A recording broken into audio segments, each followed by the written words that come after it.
Congratulations.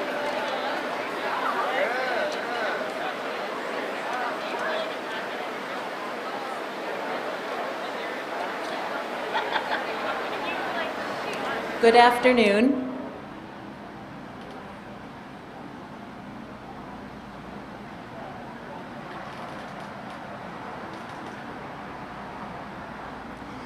Good afternoon and welcome to Park Tudor School's 118th commencement exercises.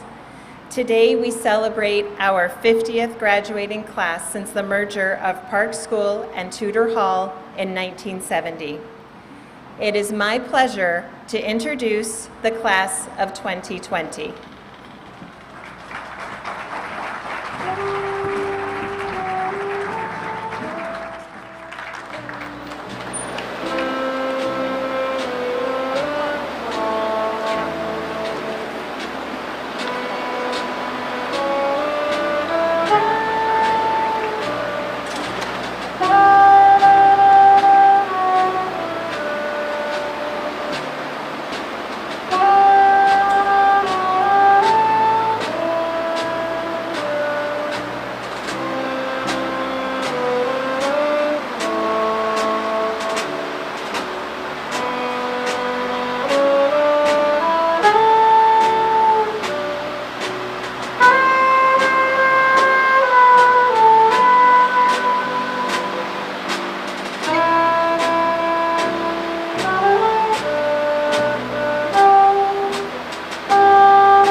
Welcome, everyone.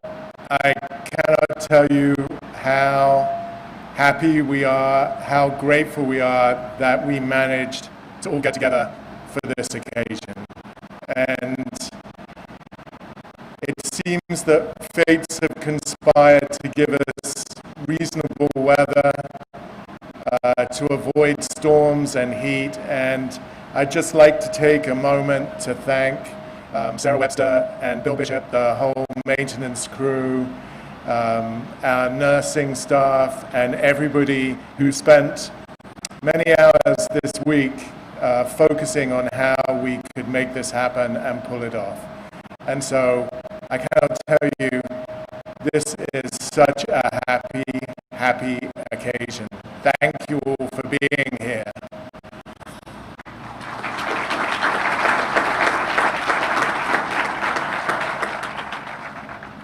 I've been wondering what to say, and sometimes I find it too easy to speak, and I say more than I should, or things that I should have thought more carefully about. And yet, I did want to go somewhat ad-lib today, rather than write it down, because I wanted it to really come from the heart. One of the things I think we've all learned in the last few months is that an essential part of school is being together. And that learning is something that is better appreciated, even a better experience when we are sharing it together. Zoom is not the future of education. It most definitely is not. Learning is a shared activity that we grasp together, explore together, and travel the road to knowledge together. And I think it will always be that way. So, as I've thought about us coming together, I've also thought, what could I say that would be in some way impactful? And I have recently been trying to switch my reading habits away from trashy spy novels, which I read as sort of decompression entertainment, towards more serious literature. And so I picked up a copy of Sally Rooney's debut novel, which was highly rated and a bestseller on the New York Times list of fiction. And I turned the first page, and it starts with a quote from the poet Frank O'Hara. And the quote is, "In times of crisis, we must all decide again and again whom we love." And when I read that, as sometimes happens, I'm sure to you as well, my mind sort of tumbled off into thinking about other things that it reminded me of. And it brought to mind a passage from Khalil Gibran's The Prophet, which for those of you who may not be familiar, Khalil Gibran was an American Lebanese poet, and he wrote a series of poems, and his book, The Prophet, which is a series of prose poems, has sold 9 million copies since it was first published, and has been translated into hundreds of different languages. And it reminded me that there was something in there that spoke to togetherness, and sounded in my memory as if it was written for a pandemic. And I was able to find it, and I want to share it with you now. Let there be spaces in your togetherness, and let the winds of heaven dance between you. And it concludes by saying, "And stand together, yet not too near together, for the pillars of the temple stand apart, and the oak tree and the cypress grow not in each other's shadow." So I hope for all of you who graduate today, a wonderful experience as you move on into the next stage of your life, and that you remember that space is also something that is good, as well as togetherness. And I hope that you grow and grow separate and not in one another's shadows, but are happy and fulfilled. Thank you for being our graduating class in this most trying of circumstances.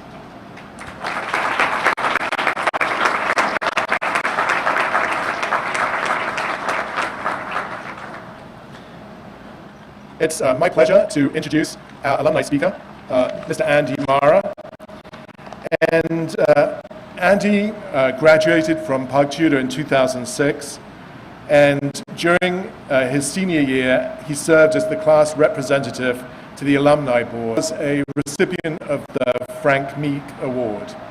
Andy attended DePaul and graduated in 2010, and with a degree in economics, and went on to graduate from IU Robert McKinney School of Law in 2013.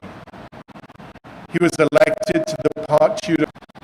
This year, the Alumni Board created. Andy was instrumental in developing the application process, and the first grants were awarded this spring, and the next round will be awarded in the early fall.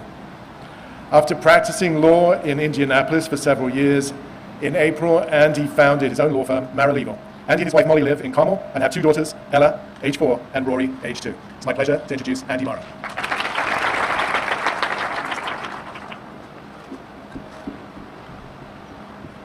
Thank you, Gareth, for the warm introduction and for having me here today. I would also like to thank Mrs. Sarah Webster for giving me a phone call and asking me to speak, as my speaking was generally prohibited in her class as a student more than 15 years ago. And I imagine that if I'm already sweating through my suit, you boys in the bow ties aren't faring well as well. So the promise I'm going to make to you guys is brevity. Now, the older I get, the more I realize Park Tudor memories will last a lifetime. I just went to a concert this last Friday night with two alums, and as we were reminiscing about the school, we could taste the chicken patties as if we were eating in the Commons. And we could smell the fresh sawdust as if we were building a set backstage at the theater. And we could hear our friend torturing his saxophone, trying to earn his band cred. Now, with all of you, what you have yet to fully experience is that these shared Park Tudor memories will create lasting bonds that connect you to both each other and the broader Park Tudor network. And these memories create very tangible impacts outside of these gates. Now, these small memories are shared by thousands of alums, and these alums have a genuine interest in your growth. Now, a group of Park Tudor students, a group of Park Tudor alumni recruited me to go to DePaul University. A group of alums influenced me to attend law school.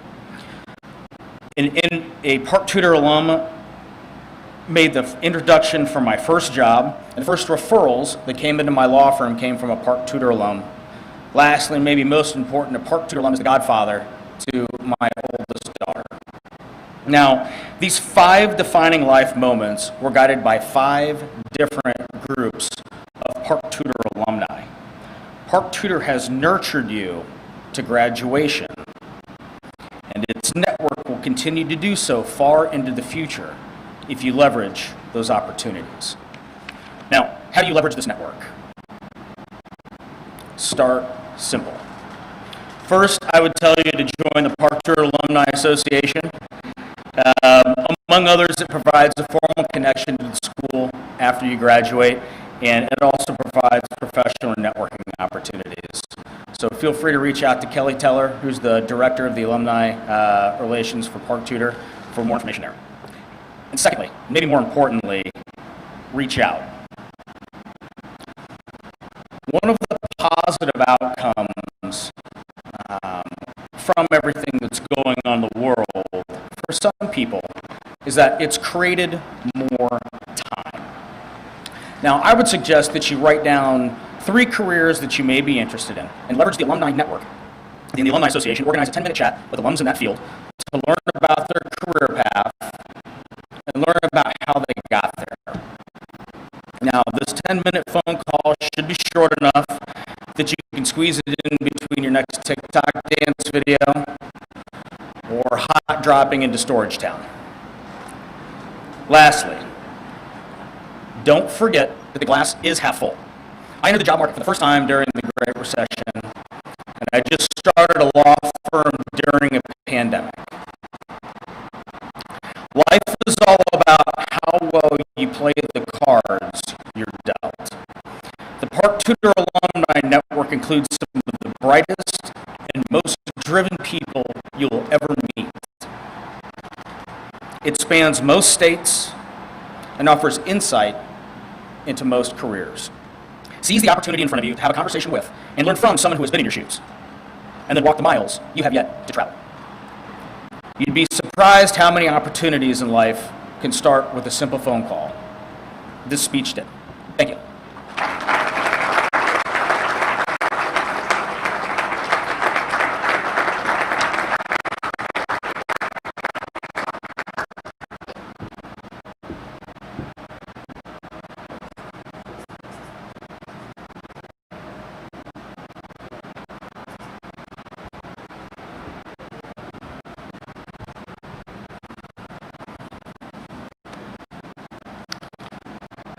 It's now my pleasure to introduce our student speaker, Lucy Crossan.